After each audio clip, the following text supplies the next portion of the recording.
बच्चों, चलिए देखते हैं प्रश्न। दो सिक्कों को एक बार उछाला गया। पहला भाग है कि इसमें ई एक सिक्के पर पट प्रकट होता है और एफ है एक सिक्के पर चित्त प्रकट होता है।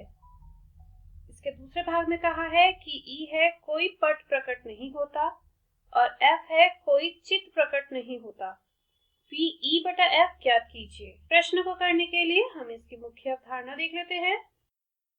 देखिए, यदि आपको कोई दो समुच्चय ए और बी दे रखा है तो यहाँ से आपको ए इंटरसेक्शन बी निकालना पड़ेगा, क्योंकि हमें पी ए बटा बी का मान निकालने के लिए एक सूत्र का प्रयोग किया जाना होता है, पी ए इंटरसेक्शन बी बटा पी बी।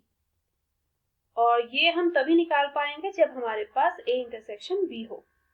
तो चलिए इस मुख्य अवधारणा का प्रयोग अपने प्रश्न को हल करने में करते हैं, जहां पे कहा है कि दो सिक्कों को एक बार उछाला जाता है। तो दो सिक्कों को उछालने पर प्राप्त संभव परिणाम क्या क्या होंगे? ये बराबर होगा या तो एच एच आएगा, एच टी, टी एच और टी टी। कुल यही परिणाम बन सकते हैं।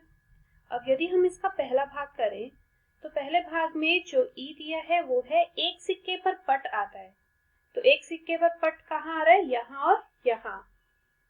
तो इसमें आएगा एच टी और टी एच। और एफ क्या है? एक सिक्के पर चित्त आता है, तो एक सिक्के पर चित्त वो भी यही आएगा, एच टी में और टी एच में।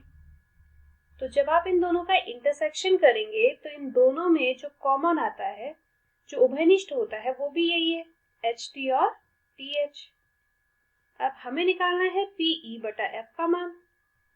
तो इस सूत्र से पी ई बटा एफ होगा पी ई इंटरसेक्शन एफ बटा पी एफ। मतलब हमें इन दोनों की प्रायिकता चाहिए। तो एफ की प्रायिकता बराबर आएगी, देखिए यहाँ पे है दो अवयव और कुल अवयव है 4, तो इसकी प्रायिकता होगी 1/2। इसी प्रकार पी ई इंटरसेक्शन एफ की प्रायिकता क्या होगी? ये भी 2/4 होगी, मतलब 1/2 होगी। अब ये दोनों मान हम यहाँ रखेंगे, 1/2 बटा 1/2, जो कि आएगा 1 के बराबर। तो पी ई बटा एफ का मान आया है 1, जो कि हमें ज्ञात करना था। अब ऐसे ही हम इसका दूसरा भाग करेंगे। इसके दूसरे भाग में ई कहा है कोई पट नहीं प्रकट होता और एफ कहा है कोई चित्त प्रकट नहीं होता। तो ई में जब कोई पट नहीं आएगा ऐसा सिर्फ ये होगा, और एफ में जब कोई चित्त नहीं आएगा ऐसा सिर्फ यही अवयव होगा। तो ई इंटरसेक्शन एफ मतलब कि दोनों में जो कॉमन है ऐसा तो कोई अवयव नहीं है, तो ये रिक्त समुच्चय हो जाएगा। हमें निकालना है पी ई बटा एफ का मान। तो यह आएगा पी ई इंटरसेक्शन एफ बटा पी एफ के। इसका मतलब हमें इन दोनों की प्रायिकता चाहिए।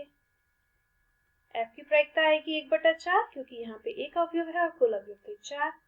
और ई इंटरसेक्शन एफ की प्रायिकता क्या आएगी? 0 के बराबर, क्योंकि यहाँ तो कोई अवयव ही नहीं है। तो यह आएगा 0/1/4, जो कि 0 के बराबर हो जाएगा। यह आएगा इसके दूसरे भाग का उत्तर। मैं आशा करती हूँ मुख्य अवधारणा की मदद से आपको इस प्रश्न का हल समझ आया होगा। धन्यवाद।